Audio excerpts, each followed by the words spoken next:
Bleach 1000-Year Blood War episode 29, titled The Dark Arm, continues to push the boundaries of the anime's adaptation of Kubo's manga. This episode focuses on adapting material from chapters 615 to 618, even with a moment from chapter 547 woven into the mix. Episode 29 is jaw-dropping. It's packed with new anime-exclusive scenes, including 5 never-before-seen flashback sequences involving Ukitake's character. These flashbacks delve into several moments from Ukitake's life, from when he was 3 years old to his first meeting with Shunsui, all the way up until we see him mourning the death of head captain Yamamoto. So much additional context is given to us, which really adds a lot of depth and newfound appreciation for Ukitake's character, who was severely underutilized within the manga. Seeing the over 10 minutes of anime exclusive material that he received in this episode was truly mind-blowing, and it makes me overjoyed as a fan who has waited so long, hoping that something like this would happen. In addition to these flashbacks, the episode takes some liberties with the pacing of events, as the second half sees a heavy restructuring of Ichigo and Yhwach's clash from chapter 615. The anime even gives us some new scenes with Yoruichi, Chad, and Ganju as they attempt to hold off Yhwach. In my opinion, this was a great change from the manga, as we finally got to give Chad a much needed moment to shine. I don't want to give everything away in the intro of the video because there is so much that we need to break down, so be sure to watch until the very end, as I'll highlight key details that are easy to miss, and I'm going to be unpacking some of the most significant changes that have been made in episode 29 in comparison to the manga. Lastly, I'll refrain from talking about scenes which are one-to-one adaptations from the manga, and I'll be solely focusing on what has been cut, changed, and added to the anime. We got really tired of the same old boring anime shirts, so we decided to launch Getsuga.com with the aim of creating designs inspired by our favorite anime and manga. We came up with designs that look cool and represent all of our favorite stories. Check out the latest Instinct collection, which features some amazing designs like this Frosted Heavens design inspired by Toshiro Hitsugaya, or this Instinct design inspired by Hollow Ichigo, and my personal favorite, which is the Heart design, which was inspired by Ukiura Shifa. Do not miss out, go to Getsuga.com and wear your favorite stories.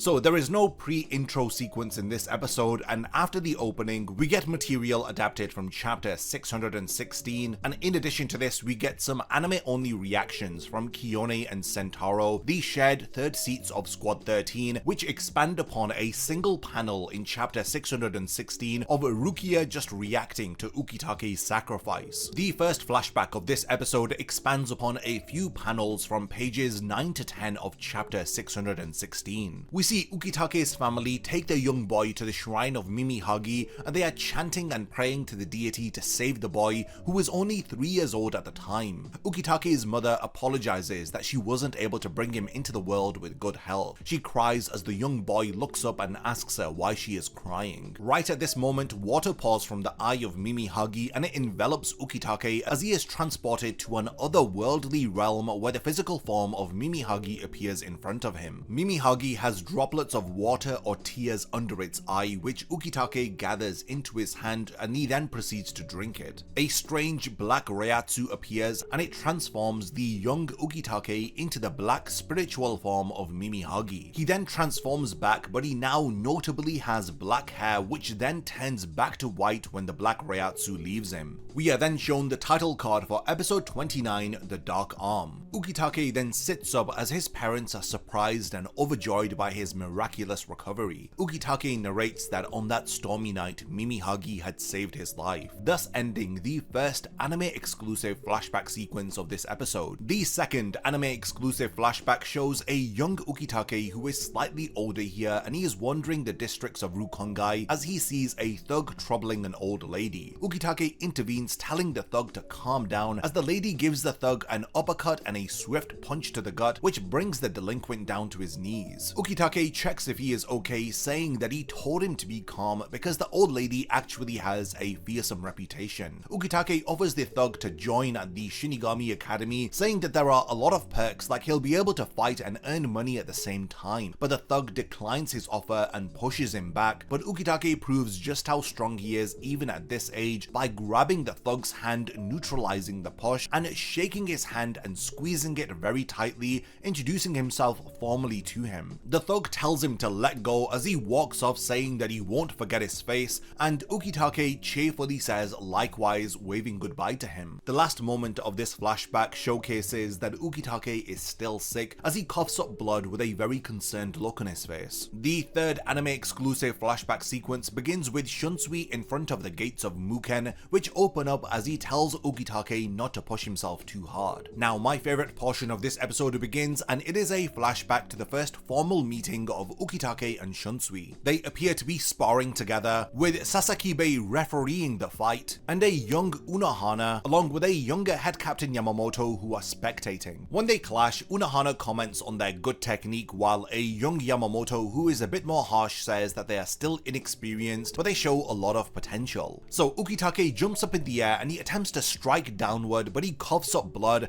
as Shunsui blocks him and counters, pushing Ukitake back, who coughs up blood once again. They charge towards one another for a final clash, but Sasakibe announces an end to the spar, and we see that both of their wooden katana have broken into two as they are pretty much evenly matched. They impress each other after this spar, and they both introduce themselves, and it's revealed that they have seen each other in the same classes, but this is the first time that they have properly spoken to one another, learning each other's names. Ukitake says that there is actually something that he wants to ask Shunsui about. We cut to them leaving a sweet shop as Shunsui laughs, saying that he has been asked to introduce others to girls before, but this is the first time that he has been asked for a sweet shop recommendation. Shunsui understands why Ukitake has now been glaring at him in class. It's because he wants to try the sweets that Shunsui is always eating. Ukitake says that the sweets taste really good, and Shunsui clarifies that this is because there is alcohol in them. In a really funny moment, they are then suddenly ambushed by Ukitake's younger siblings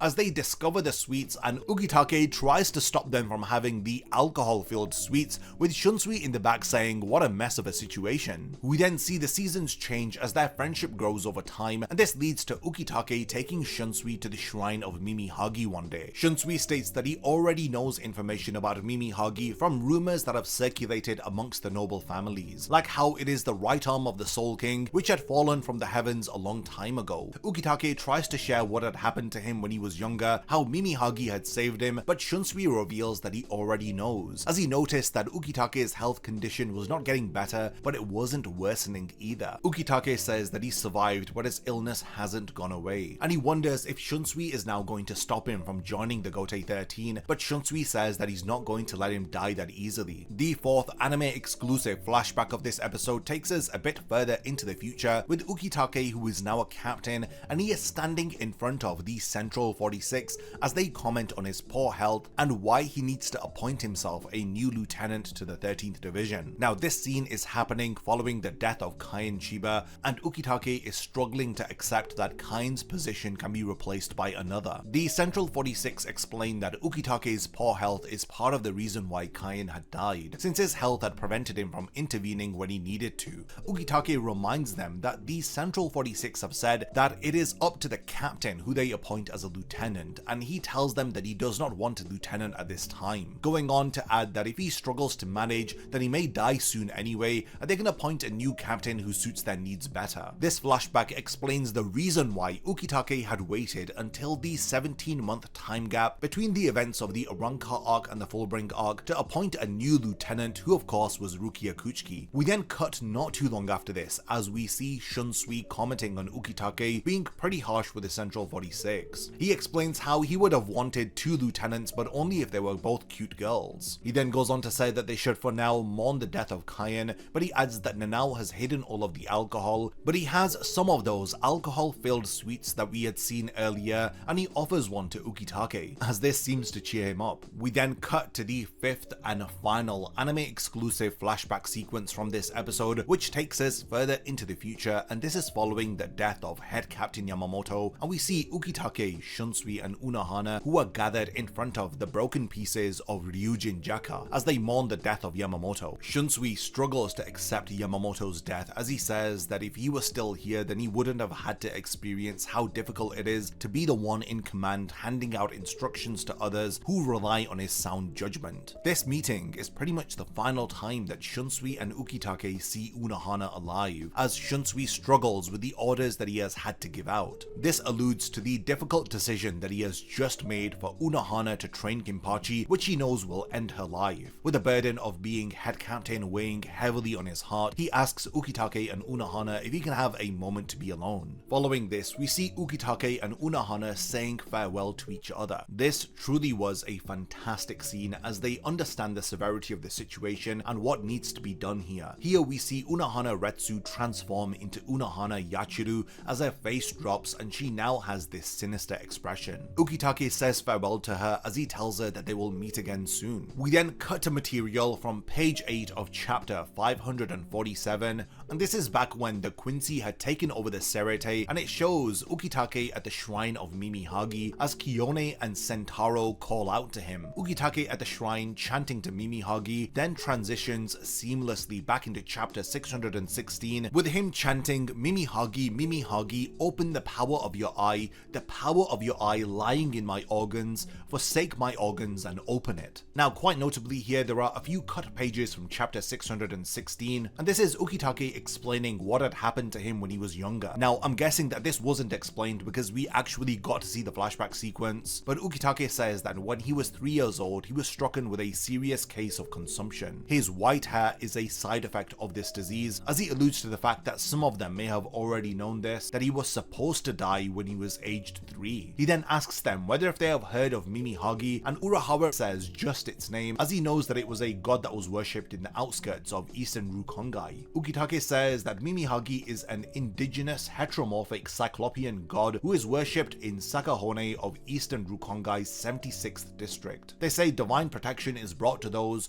who offer everything of themselves besides their eye to Mimihagi, and this god is said to be the enshrined right arm of the Soul King that had fell from the heavens long ago. Ukitake explains that his parents were superstitious people, and soon after the doctors had given up on him, they had taken him to the shrine of Mimihagi and they had began a prayer to offer up his lungs, and it was thanks to that that he ended up surviving, and he had even gotten well enough to serve in the Gotei 13 as a Shinigami. Now all of this is cut from the anime, as instead we adapt material from page 13 of chapter 616 where Ukitake coughs up blood and Rukia reacts and he tells her to be quiet. Now the reason that these pages have been cut is that they've pretty much been explained to us within that first anime exclusive flashback sequence and the third one. In the first one we see Ukitake's parents going through the process of trying to save Ukitake, and all of the exposition about Ukitake's condition is explained during his conversation with Shunsui during that flashback scene at the shrine of Mimihagi. I think that these flashback sequences are a much better way of explaining Ukitake's backstory than him just dropping a heavy exposition in the lab here. Then we have material from pages 8 and then 13 to 14 adapted into chapter 616. In the manga, Ukitake and Rukia have some dialogue with each other in chapter 616 before Mimihagi releases from Ukitake, and the anime actually expands upon this dialogue by giving some new lines to both of their characters, as Rukia asks if Ukitake dies then what's going to happen to the 13th division. Ukitake apologizes to her, saying that he has caused her nothing but hardship. This leads to her thinking back to several memories of Ukitake, including her, Ukitake and Kaien confronted by the Hollow Metastasia, and then when Ukitake appeared in front of Byakuya during her first escape attempt in the middle of the Soul Society arc, and then when Ukitake and Shunsui destroyed the Sokyoku when they had helped to rescue her. She then yells out to her captain as this amazing anime exclusive scene continues with Ukitake reminding her that there are two types of battles. This is an amazing callback to when Ukitake told Rukia to hold back and let Kaien fight Metastasia, where he had explained to her about the two kinds of battles, which are a battle to protect life and a battle to defend honor. Following this, we get another anime exclusive scene which expands upon a single panel from page 16 of chapter 616. And this is where Shunsui in Muken reacts to Ukitake's sacrifice. He elaborates upon Ukitake's comments on the two types of battles, which are a battle to protect life and a battle to defend honor, as he then wonders which type of battle is Ukitake fighting right now, before he calls out to Sosuke Aizen, and we cut to the mid-card of the episode. Now this dialogue where he greets Aizen is heavily condensed within the anime. The cut stuff is mostly from page 16, as he says it's shaking, you can feel it even down here, the end is nearing for the Soul Society, and then he says, you hear me don't you? This is as far as we innocent folks can go, as we can't get to the bottom of that darkness. So instead of all of this padded out greeting, the anime focuses on Shunsui calling calling out to Aizen, which faithfully adapts material from page 17 of chapter 616. The second half of the episode begins with material from page 9 of chapter 615 as Ichigo and Yhwach clash, and material is restructured heavily, as you can already tell, as we skip the goings on in the lab which happened from pages 10 to 13 of the same chapter,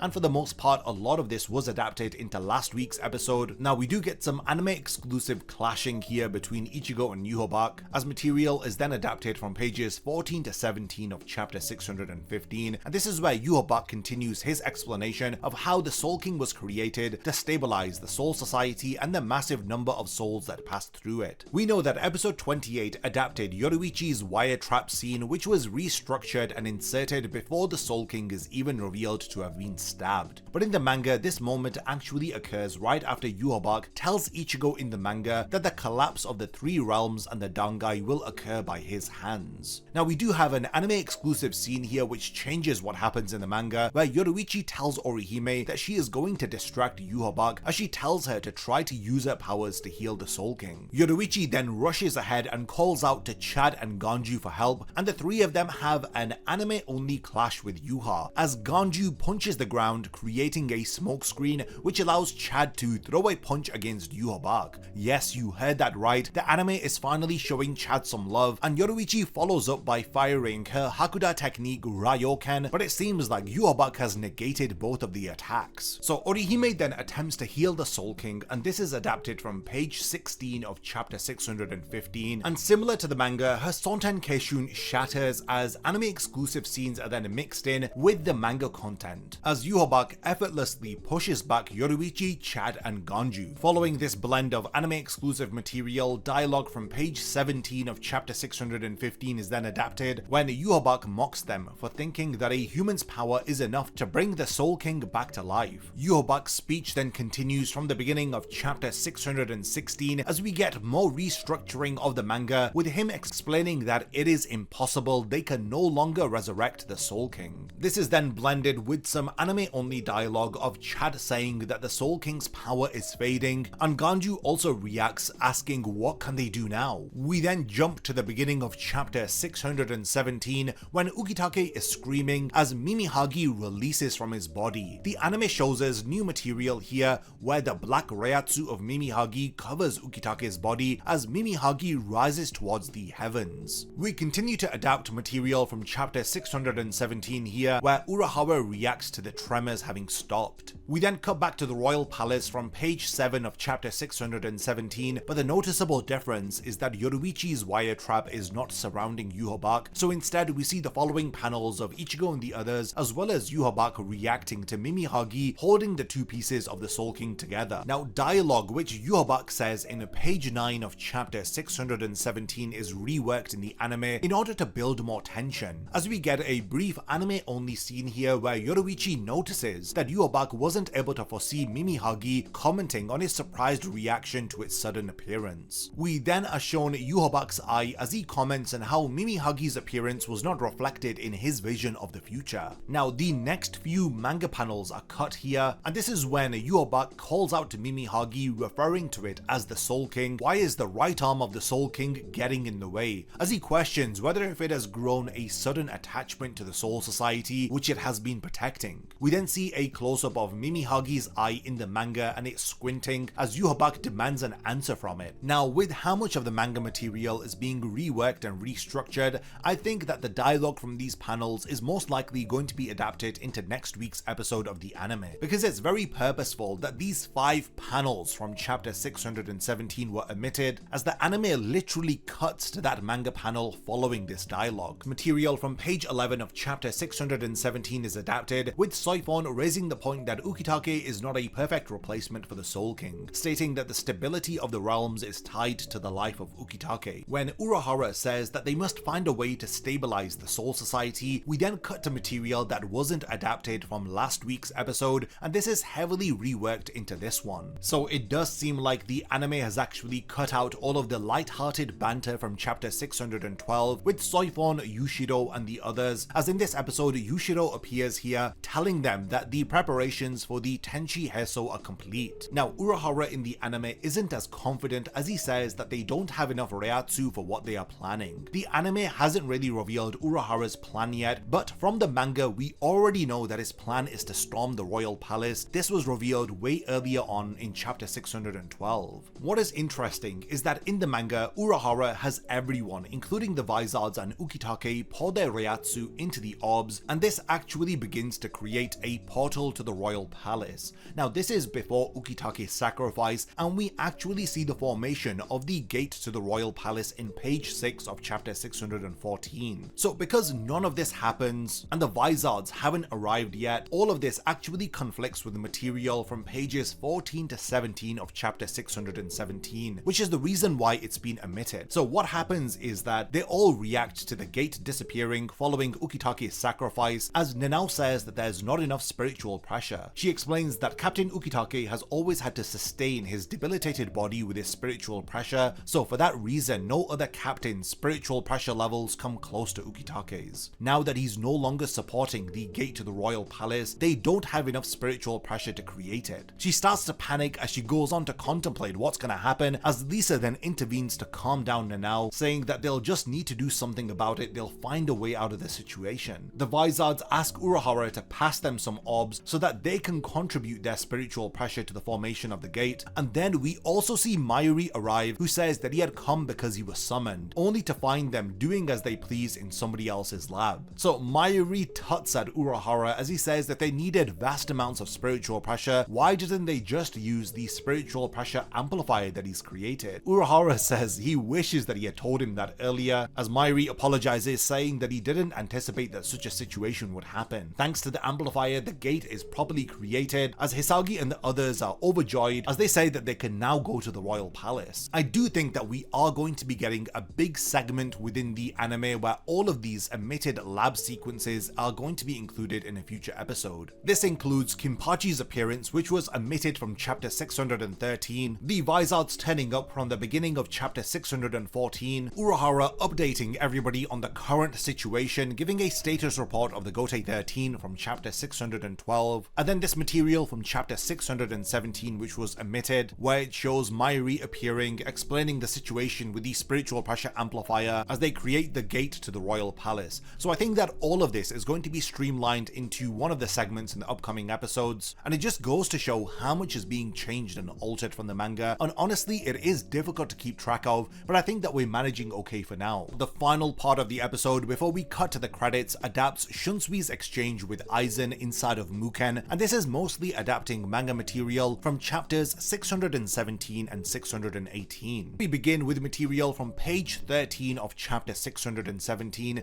as we continue to adapt the exchange, as material from the very end of chapter 617 is then adapted. Then following this we get content from pages 1 to 8 of chapter 618, and again this is all faithfully adapted into the final few minutes of the episode, with the final lines of dialogue being ripped right out of the manga as Aizen wonders if he wants to breathe the air of the pitiful soul society which is about to be crushed by Yhwach. Now episode 29 ends here as we cut to the credits, and there is no post-credit scene this week. Similar to last week, because of how much material is being reworked from the manga, there are still some omissions from the manga which may or may not be adapted into future episodes, so I think that they are worth mentioning here. This is content from pages 2 to 3 of chapter 616. So we see Keigo and Mizuhiro reacting to the tremors. A couple of these manga panels with the two of them was adapted into episode 28, and it also included Tatsuki, and a heavy emphasis was placed upon the soul tickets too in this scene. The rest of the content here is basically all of Yhwach's underlings reacting to the collapse of the realms, as these sold out react to Yhwach abandoning them, and we even get to see a couple of manga panels of Baz B reacting to the tremors. Now, a couple of panels of dialogue from Renji are cut from chapter 615, and this is prior to Ukitake announcing that he's going to replace the Soul King, so this stuff is not going to be adapted, as he says that the Soul King's dead, exclaiming that the Soul Society and the world of the living are really going to disappear. He says to himself, what do we do? Isn't there something that we can do? This then leads into Ukitake looking ominously, and it's literally the dialogue that's said right before Ukitake announces his sacrifice. So yeah, these few lines of dialogue dialogue from Renji in the manga have been cut. Just like last week's episode, the restructuring of events here made it challenging to keep track of the manga's original flow versus the anime's changes. Bleach 1000 Year Blood War episode 29 continues to alter the 1000 Year Blood War arc, and with the amount of new content that's being added, it's clear that this adaptation is more of a reimagining than a direct adaptation of the manga. The inclusion of 5 anime original flashbacks, which dive deep into Ukitake's past, is a dream come true for fans who had wanted more depth from his character. These scenes, paired with the restructuring of the battle between Ichigo and Yhwach and the addition of new moments with Chad, Yoruichi and Ganju, made for an engaging episode that felt both familiar but still very new at the same time. There were a few moments that were cut or reworked from the manga, but overall the changes continue to enhance the story and the characters, adding emotional weight and new context that wasn't present within the manga. With so much happening, it feels like the anime is building towards something even greater, making it a very exciting time to be a Bleach fan. Next week's episode is titled The Betrayer, and it promises to showcase an intense encounter between Uryu and Ichigo. I can't wait to see what new anime original content awaits us as the story unfolds. We've now reached the point of the video where I want to know all of your thoughts on the changes that were made in this episode. Do you feel that the anime did justice to Ukitake's character, and are you excited to see Aizen's return to the story? I look forward to reading all of your comments, and lastly, thanks for making it to the end of the video, and I cannot wait to see you next week for my breakdown and analysis of episode 30 of the all-new Bleach 1000 Year Blood War arc anime.